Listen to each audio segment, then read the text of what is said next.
And good morning. Take a look at the skyline of one of America's great cities. And there is a big surprise in the latest poll of the swing states, the states that really are going to be the ones that will decide the 2024 election. And it is the news coming out of this state, which is really where it's happening. And one of the big headlines we're going to be talking about this morning here on Fox 10 Talk. So thanks for starting this hour with us here on Fox 10 Talks. We call it the show after the show because we go on right after the morning show ends, and we dig into, with a little bit more depth, the big stories of the morning. Everything from another one of these crazy crashes on the Apache Trail. Don't go driving that thing in the middle of the night. That's my advice. We actually have the pictures showing you where another car went right over the edge on the Apache Trail, State Route 86. We also had a late night statement after a very contentious White House press briefing yesterday regarding the president's health. So the White House doctor came out with a statement late last night. What did it say? Did it clear anything up?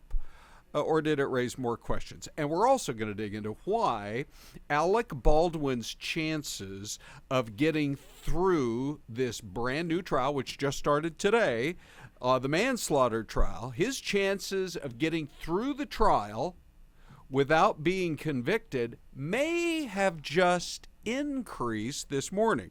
In other words, he and his defense attorneys might be smiling. Here she is, everybody. There's the Syleste cam. Hi, Ron. And here is Syleste on the Syleste cam. Plopping into the seat. That's good. How'd the show go?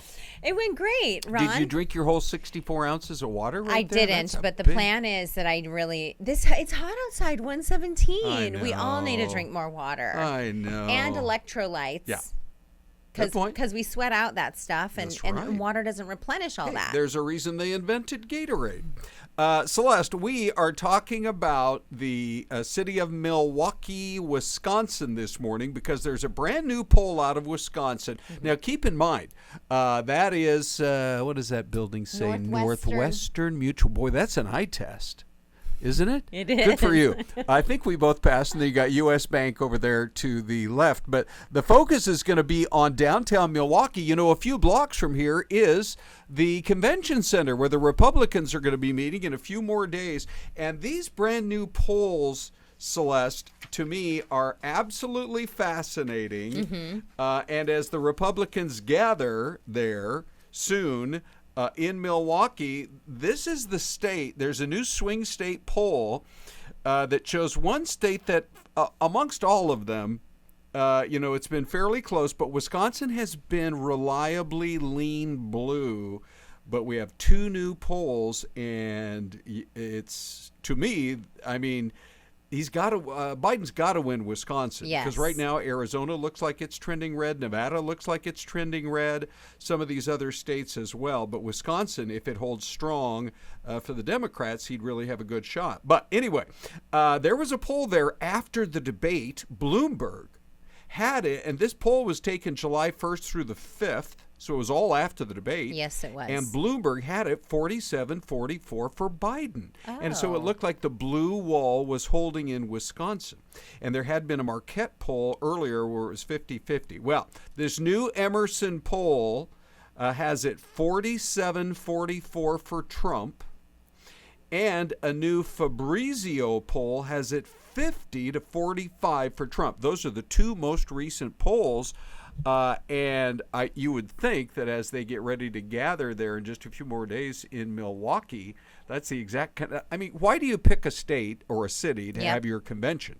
You want to win that city and that state. You want to build some on the ground enthusiasm, and they may be getting it at the right time. Well, and I wonder what are the issues that Wisconsin, folks in Wisconsin really are voting blue on, right? It makes you think, what are some of those policies? Right. The other thing I wonder is whether or not the kind of the battle in the press briefing room there at the White House about the Parkinson's doctor that made a visit to the White House, that was just yesterday. Yes.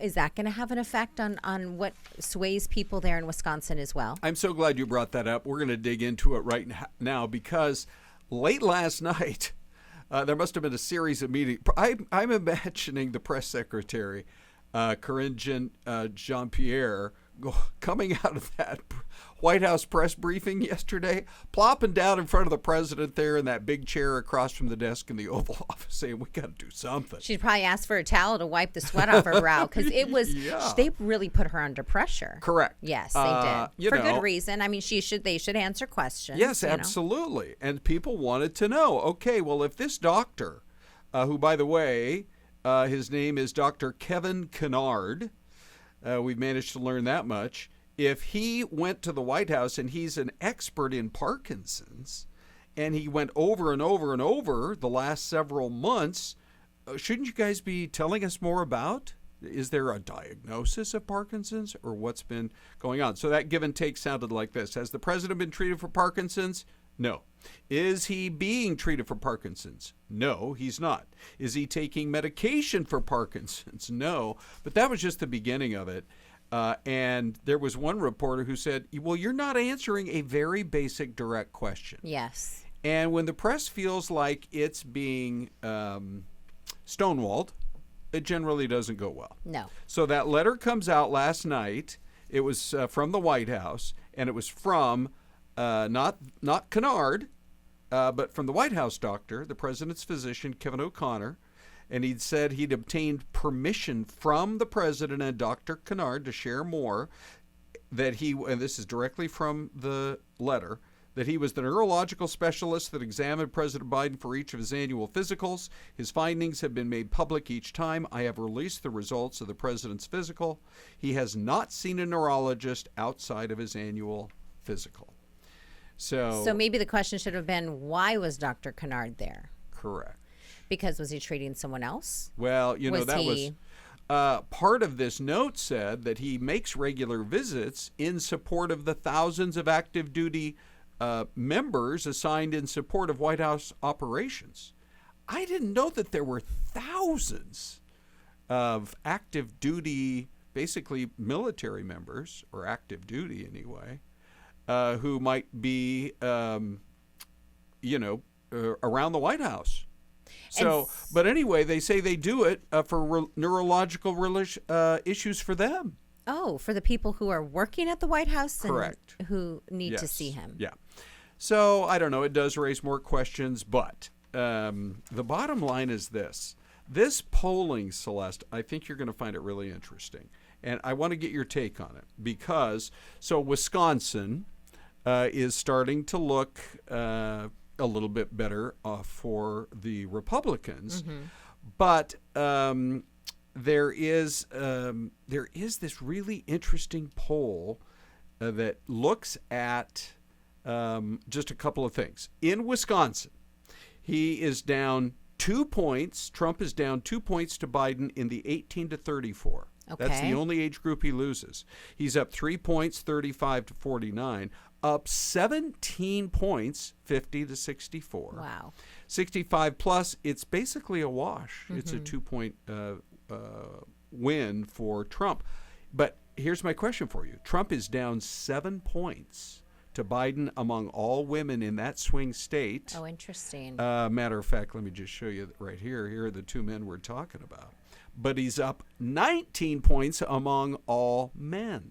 Now, why is there such a split, do you think? That's a really good question. You have covered politics for a long time, and this is just in the state of Wisconsin. But obviously, if you're up to almost 20 points in men, you can afford to lose women by a few points, but Trump is still losing women by 7 points, and I do believe the abortion issue is a part of it. I mean, the abortion issue could be, but I wonder if it also has to do with some of his cases with Stormy Daniels. Okay. You What know, happened with Stormy Daniels? I don't know, Ron. Could you go Did through that for me again, Celeste, in a little better detail? Some of his court cases having to do with the women. Here's the thing I feel like. Men, okay, let's break this down. All right. Okay. Oh, boy. This is going to get interesting really fast. The tale of the sexes. Okay. I feel like men in general, and this is just my personal life experience, and maybe you out there, you might agree or disagree, but can overlook things a lot of times. You don't dig that deep because it's not that deep most of the time. Because men generally have the attitude of, you know what? Whatever, it's all going to be fine. Tell me the bottom line. Is it going to affect me financially? How's my family going to favor out of this? So you look more at the policy issue, okay, as a man. Women, we tend to be, and I will speak for myself technically, I'm much more emotional than my husband. Are you? I am, Ron. Shocking, but go ahead. So I get more emotional about things. So maybe we are more in touch with that aspect and we think deeper about, well, what would make someone do something like that, or if maybe you believe he did when he says he didn't do something, you know, like there's more of that going on. He did deny that in the debate. He said, I didn't have sex with a porn star. He did say that. Thank you, Ron. But you know, and I think sometimes you know, we tend to you know, be in touch with that emotional side a little bit more. Celeste, so allow Is this me a safe space, Ron? Allow me just a minute to fan myself here. I was getting very nervous there because we try to keep it very PG here on the show after the show. When we can. Correct. Things in life aren't always PG, Ron. Sometimes we swerve into the PG-13. And you know, besides being, you touched on the younger people, right? Yes. Yeah. Maybe Trump needs to do some TikToks or something. I don't know. Well, I read that they were going to invite influencers to come to the convention. I think that's actually probably a pretty good move. Yes, they are. One other thing in the world of politics that I believe you'll find fascinating, Celeste. Ron. The 10:15 breaks sneaking right up on us. Already? But let me put my specs on here, my readers, so I can make sure I got the right numbers here. I was wondering when somebody was going to do this. Okay. So Emerson has just come out. It just came out this morning. Let's poll the two big replacement candidates if the president does cave into the pressure, and there's plenty of it, and decides that he is not going to continue his run for re-election. So who did they poll? They polled, it was hundreds of likely voters around the country. It's an Emerson poll. This one is not Wisconsin. This is national. Okay. And they said, what about Kamala Harris versus Trump? What about Gavin Newsom versus Trump? What about Biden versus Trump? Okay. Now, of those three, who do you think did the worst? Kamala Harris. Biden, Harris, or Newsom? Harris. It was actually Gavin Newsom. Was it really? Yes. Yeah. So do we still have? Yeah, it's the fight for the White House. That's for sure. Well, here's what they came up with in this Emerson poll. Finally, somebody's out there saying, well, let's take a look.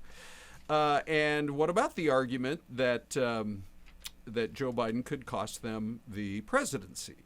Well, Joe Biden in this poll, head-to-head, Trump 46, Biden 43, within the margin of error. Mm-hmm.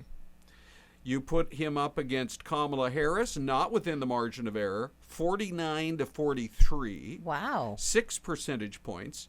But I had mentioned earlier that I've seen some polling that her negatives are higher than Joe Biden's negatives. And then on the issue of Gavin Newsom, then it's an 8-point spread, which kind of surprises me because of anybody who, you know, has sort of felt like he's been waiting in the wings. Remember he had his big showdown with Ron DeSantis? Yes. The nation's most prominent Democrat governor and Republican governor. I mean, he didn't mind the spotlight then, that's for sure. But Trump really trounces Newsom 48 to 40%. Wow. Now, whether all that polling is really going to make a big difference or not, we'll have to wait to see. But it is encouraging for Joe Biden, particularly because, you know, there was this behind-the-scenes meeting that happened early this morning with congressional Democrats. And for the most part, it sounded like they came out of there either saying, yeah, he's our guy, or that was one group, or another group was like, well, he's our guy, so we're going to stick with him. I'm reluctant to say this, but he's our guy. Well, so anyhow, this new polling to me is absolutely fascinating, and we're going to continue to watch and wait to see, especially after the convention happens. So coming up after the break, we're going to take a look at whether or not, this is based on your conversation with TMZ this morning. Yes. Did Alec Baldwin's chances of acquittal just improve based on a new ruling from the judge? Okay. We're going to talk a little bit about that. But let's go to Nashville. Oh, for goodness sakes. Oh, they take have a look at wave that. pool there? Well, I was just thinking the same thing. Some pretty interesting stats when it comes to the Tennessee Titans, the Arizona Cardinals, and others hoping to win the Super Bowl after the break. And welcome back. You are looking at pictures coming in from Nashville, Tennessee, where we did, in fact, take a pretty nice view of kind of what things are looking like there in Nashville. That is just one part of the country where storm systems could develop today. There's some other parts of the country as well. By the way, since we're showing you Nashville, I thought it would be interesting. The Tennessee Titans don't have a very good chance, it looks like. I mean, hope springs eternal in the world of the NFL. But right now, the odds are that the Titans are 150 to 1 odds of winning the Super Bowl. So they're probably not even thinking football today when they're out there at the Wave Park in Nashville. The absolute worst is the Carolina Panthers, 300 to 1. I know what you're thinking. What about our Arizona Cardinals? Longer odds, but I mean less than 100 to 1, 80 to 1 chances of the Cards winning the Super Bowl. The Jets, for you Aaron Rodgers fans, 20 to 1. That's not bad. Dallas Cowboys, we got a lot of Dallas Cowboy fans in Arizona. Even I know people watch us all around the world now with Fox 10 Talks. But 16 to 1, Cowboy odds, not too bad. The Detroit Lions, who had a good season last year, they're 13 to 1. I'm going to get to the top two in a moment here, but look at that view of Sky Harbor. Boy, that's great. I got to tell you something about Sky Harbor in just a moment. But the Ravens are 9 to 1, and the top two tied at 6 to 1 favorites, the 49ers and the Chiefs. So very interesting. Could be another showdown there between Brock Purdy and Patrick Mahomes. We shall see. But anyhow, let's talk just a little bit more about some of the other stories this morning, including what was going on in the trial today for Alec Baldwin. It looks like his chances of a not guilty verdict, meaning his chances of acquittal, may have improved. We chatted with TMZ on our morning show this morning, and that's why we do Fox 10 Talks, so we can dig into this stuff a little bit more.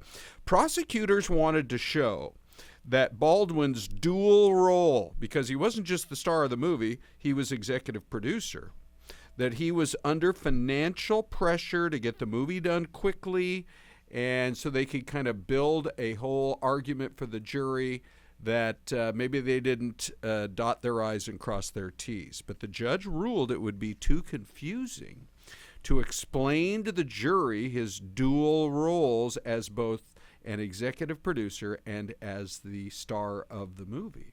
So he's only going to be tried as the star of the movie, but not the boss. And that could remove some of the potential culpability that they might have tried to pursue in that regard. So we're going to follow it for you every day, and we have great friends over at TMZ. They're all over it too. So very interesting development today. Now on to Sky Harbor, where everything is running as smoothly as you would expect at America's friendliest airport. And I don't believe we've seen a tire bouncing down the runway there maybe ever, or certainly in a very long time. But for the second time in less than 3 months, a United Airlines flight has lost a tire after taking off, or at least a part of the aircraft, from a California airport. It was yesterday morning. United flight, let me just show you right here. I believe we actually have the images of the bouncing tire. So it was LAX to Denver, and the tire fell off. I believe, it's the full wheel. It's not like the tire just came off. But they continued on. They made it safely to DIA at about 10 a.m. Denver time. It's about a 2-hour flight. So they left L.A. at 7 a.m. their time. They landed in Denver about 10 a.m. There were 174 passengers. It was a Boeing plane, but this, I wouldn't view this as a Boeing issue. This has got to be a maintenance issue. So, I mean, somebody's got to, have a meeting today over there at the maintenance office about, hey, how could that happen? How could the whole wheel or the tire come off that aircraft? But that is what happened. It was a Boeing 757-200 carrying 174 passengers, and United is telling our friends at Fox Digital that the incident is under investigation. I don't know. We hit the highest number ever of people flying on this last Sunday. They did announce they broke the 3 million mark. And the airports are busy, and the airlines are doing the best they can to keep up with incredible demand, but you can't have this happen. I mean, the video's quite amazing because basically it's almost like it's chasing after the aircraft after the plane took off. They're at LAX, but everything ended up fine, but let's not let anything like that happen again anytime soon. All right, let's talk about the damage left behind by Beryl. And we can just show you a little bit of what they have been dealing with there. And if you haven't seen the latest weather maps, it's pretty shocking. We told you yesterday, for example, there's a tree that just about smashed that house. They are really fortunate. If that tree had fallen just slightly more to the left, it could have destroyed that home, cut it in half. I've seen some other pictures where it did fall right on the roof of another home. So the ground gets soaked.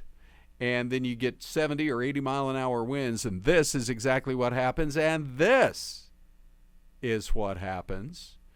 And so, you had cars stranded out there. Whoever that driver is should have never tried to get into water that deep.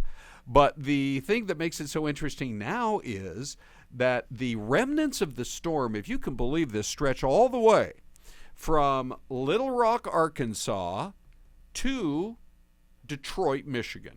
Now, just visualize on a map of the United States. We're talking about Arkansas going through. In fact, I think I can show you, or I will be able to show you in a minute, St. Louis. But St. Louis is looking kind of stormy. They're under threat today. You go from Little Rock right up through Missouri, St. Louis, and then across over into Illinois and up into Michigan. I mean, it is a massive, massive storm system that, yes, it's not packing the punch of 80 mile an hour winds anymore, but it is certainly, take a look. Oh, man. That is a rough day in St. Louis. You can barely, I believe this camera is less than a mile. It's set up right downtown. I think it's less than a mile from the Gateway Arch. And you can just barely make out the silhouette of the Gateway Arch. But it's raining. It doesn't look like it's especially windy. I'm looking at those trees. But it is soggy and foggy. And it certainly would be a rough day just trying to get around St. Louis, driving around or flying in or out. So Beryl continues to cause problems all across the USA. All right, we're going to move on to our next story here with just a few minutes left. And to me, it's really interesting, some of the other stories that we are going to be telling you about here, because we had oh, by the way, Celeste rejoins right now. Hi, Celeste. Hi, Ron. I just had a quick meeting. Yes, good. Boy, that was a quick meeting. 10 minutes? Good for you. I was just telling everybody, look at St. Louis, Celeste, right now. Ready? Brace yourself. Brace yourself. All right, ready? Here we go. Hold on to your boots, people. Oh, no. Okay, there's St. Louis. Oh, wow. Look at that, would you? This is Beryl, the remnants of Beryl stretching from Arkansas through Missouri all the way up to Michigan. Is that the arch in the background? Barely. You can barely see it. What if your life's goal was to get to St. Louis and get up that arch, which, by the way, they put you in this tiny little elevator and it takes 7 minutes to get to the top. I bet it's a shaky elevator today. Probably is. With these You're winds just saying your prayers going up blowing that around. thing. And your life's mission was to get up to the top and see St. Louis from the sky. Crazy. Well, you're going to see for about 3 blocks, and that's about it. But anyway, Beryl's still causing problems. A lot of problems. All right, so let's move on to do not travel the Apache Trail anymore is our piece of advice. If you take nothing else away from Fox 10 Talks today, don't travel that road at 9 o'clock at night or midnight, either one. 9 p.m. or midnight. Or 10 or 11 p.m. either. Because another guy went over the edge. He's recovering from injuries after his car went 200 feet down a cliff on, I don't know why we keep calling it State Route 88, because that's what it is. Yes. But it's really the Apache Trail. But there's no guardrail.